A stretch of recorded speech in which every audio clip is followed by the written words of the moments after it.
આજે આપણે બનાવશું સાતમ આઠમ સ્પેશિયલ બાજરીના વડા, જે એકદમ ટેસ્ટી અને સ્વાદિષ્ટ લાગે છે અને બીજા દિવસે ખાઈએ તો બહુ સરસ લાગે છે. જે બનાવ્યા એ દિવસ કરતાં વાસી સારા લાગે છે. તો તેના માટે આપણે 1 વાટકી ઘઉંનો લોટ લેવાનો છે, તેની સામે આપણે 1.5 વાટકી બાજરીનો લોટ લેવાનો છે અને અડધી વાટકી એટલે કે 1/4 ભાગનો આપણે સોજી લેવાની છે. બાજરીના લોટના અંદર બાઇન્ડિંગ નથી થતું, એટલા માટે આપણે થોડો ઘઉંનો લોટ અંદર એડ કરવાનો છે.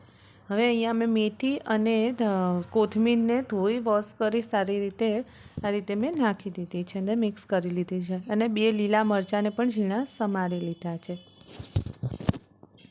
હવે આપણે 4 ચમચી જેટલા ગોળને મેં આ રીતે છીણી લીધો છે અથવા ઝીણો સમારી લેવાનો છે. આપણે આખો હશે તો ઓગળવામાં થોડી તકલીફ પડશે. હવે આપણે 4 ચમચી અહીંયા દહીં લેવાનું છે અને તેને સારી રીતે ગોળ અને દહીંને સારી રીતે મિક્સ કરી લેવાનું છે. તમે આ રીતે જો આ બાજરીના વડા બનાવશો તો એકદમ ટેસ્ટી, સ્વાદિષ્ટ અને સરસ મજાના ફૂલશે, ખાવામાં બહુ સરસ લાગશે. હવે એની અંદર આપણે 1 ચમચી હિંગ પાવડર નાખવાનો છે, 2 ચમચી વરિયાળી લેવાની છે આપણે અને 2 ચમચી જેટલા આપણે તલ લેવાના. તલથી ના વડા છે એનો દેખાવ સરસ લાગશે અને ટેસ્ટમાં પણ સારા લાગશે અને આ વડા બહુ જ હેલ્ધી હોય છે. આપણે નાના બાળકોને ખવડાવીએ તો કારણ કે બાજરી પણ સારી અને અંદરના બધા ઇન્ગ્રીડિયન્ટ્સ પણ બહુ સરસ હોય છે, જે હેલ્થ વાઇઝ પણ સારા છે. મીઠું નાખશું અને 1 ચમચી આપણે ગરમ મસાલા પાવડર નાખવા. મીઠું આપણે સ્વાદ મુજબ નાખવાનું છે અને 2 ચમચી જેટલું આપણે આદુ લસણની પેસ્ટ નાખવાની છે. અહીંયા તમે જો આ રીતે બનાવશો એકદમ ટેસ્ટી અને સ્વાદિષ્ટ બનશે. અને આપણે અજમાને આ રીતે હાથથી થોડા ક્રશ કરી લેવાના છે અને આ રીતે એડ કરી દેશું.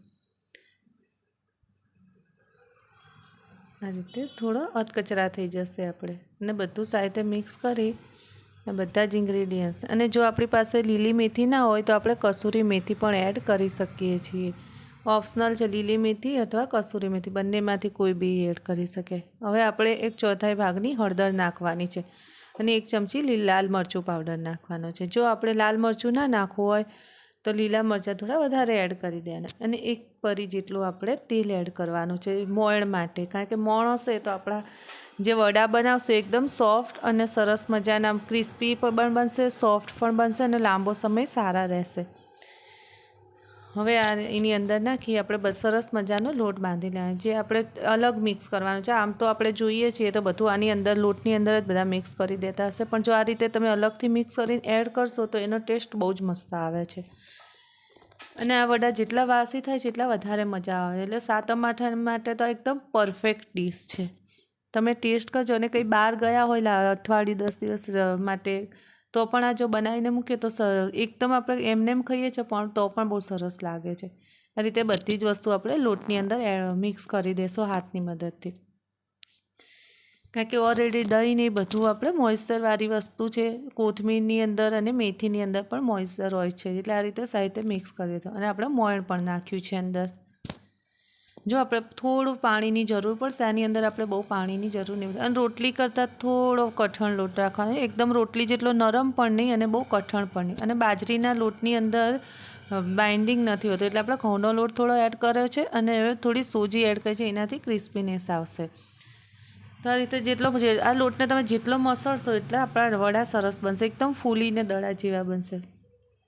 બને ત્યાં સુધી વધારે આપણે આ લોટને મસળતું થોડું પાણી નાખી મસળીને આપણે લોટ બાંધવાનો છે તો સરસ બનવાના. આ રીતે તમે જોઈ શકો છો, આ રીતે મસળવાના છે. અમે તો બચપનમાં આ બહુ ખાધા છે, બહુ મજા આવતી હતી ખાવાની. તમે પણ એકવાર આ રીતે ટ્રાય કરજો. તમે એકવાર ખાશો તો વારંવાર સાતમ આઠમ નહીં એમને એમ પણ બનાવીને રાખી મૂકશો, એટલા ટેસ્ટી લાગે છે. આ રીતે તમે જોઈ શકો છો બધો સારો એવો આપણો લોટ સરસ મજાનો બંધાઈ ગયો છે. આ રીતનો રાખવાનો, બહુ કઠણ પણ નહીં અને બહુ નરમ પણ નહીં. બહુ નરમ હશે તો આપણા વડા પોચા થઈ જશે ને એટલી બધી મજા નહીં આવે, અને બહુ કઠણ હશે તો પણ ફૂલશે નહીં. એટલે આ રીતનો આપણે લોટ રાખવાનો છે. જોઈ શકો છો તમે સરસ મજાનો લોટ બંધાઈ ગયો છે. અને ગોળ અને દહીં નાખ્યું છે એટલે થોડો ખાટો મીઠો સ્વાદ પણ સરસ આવશે. જે ગોળનો ટેસ્ટ હોય છે એ બહુ સરસ આવે છે આની અંદર, એટલે ગોળ જ એડ કરવાનો છે આપણે. અને મીઠાઈ ના ભાવે તો આપણે ગોળને સ્કીપ પણ કરી શકીએ છીએ. અને આ રીતે 10 મિનિટ આપણે ઢાંકણ ઢાંકી રેસ્ટ આપી દઈશું. જોઈ શકો છો કેટલો સરસ મજાનો આપણો લોટ તૈયાર છે. હવે આપણે ઘઉંના લોટવાળો કરી સારી રીતે વણી લેશું. અને બહુ પાતળી પણ રોટલી નથી બનાવવાની. જો બહુ પાતળી હશે તો આપણા વડા ફૂલશે નહીં, અને બહુ જાડી પણ નહીં બનાવવાની. જો જાડી બનશે તો અંદરથી લોટ કાચો રહેશે. આપણા જે વડા છે અંદરથી કાચા રહેશે. એટલે મીડિયમ, બહુ જાડો પણ નહીં, બહુ પાતળો પણ નહીં, આ રીતના આપણે લોટ રાખવાનો છે. આપણે વણી લીધી છે રોટલી. હવે કોઈ બી શેપની મદદથી આપણે આ રીતે શેપ આપી દેવાનો છે, જે સાઇઝનો રાખ. મેં અહીંયા કીટલીનું ઢાંકણ છે એનાથી શેપ આપી દઉં છું. તમે કોઈ બી વસ્તુથી અને જે સાઇઝમાં લો હોય એ સાઇઝમાં. નોર્મલી તો આ સાઇઝમાં બધા આપતા હોય છે. આ સાઇઝ પરફેક્ટ રહે, પૂરી જેટલી. હવે આપણે જ્યારે તરીએ ત્યારે ફૂલ ગેસ પર તરવાના છે, અને થોડા તરાઈ જાય પછી આપણે ધીમો ગેસ કરી દેવાનો છે, એટલે અંદરથી પણ સરસ તરાશે. અને આ રીતે ઉપર તેલ નાખતું આપણે તરવાનું હોય. થોડા પ્રેસ કરીને તેલ નાખશું એટલે સરસ મજાના ફૂલી જશે.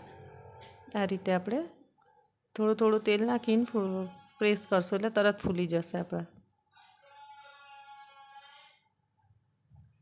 જોઈ શકો છો તમે, સરસ મજાનો કલર પણ આવી ગયો છે. લાઇટ બ્રાઉન જેવો કલર આવશે. આ વડા તમે બનાવશો એના કરતાં બીજા દિવસે ખાવશો ને તો વધારે ટેસ્ટી લાગે છે, કારણ કે થોડી ખટાશ પણ આવે, થોડીક તીખાશ પણ આવે. એટલે સાતમ આઠમની પરફેક્ટ ડીશ આને કહી શકાય, બાજરીના વડા. અને જે એકદમ એથેન્ટિક પદ્ધતિ છે. પહેલાંના ટાઈમમાં આ રીતે જ બનાવે. જોઈ શકો છો તમે, સરસ મજાના આપણા વડા ફૂલી ગયા છે. એકદમ ટેસ્ટી, પરફેક્ટ, અને ચટણી સાથે પણ આપણે સર્વ કરી શકીએ તેવા વડા આપણા તૈયાર.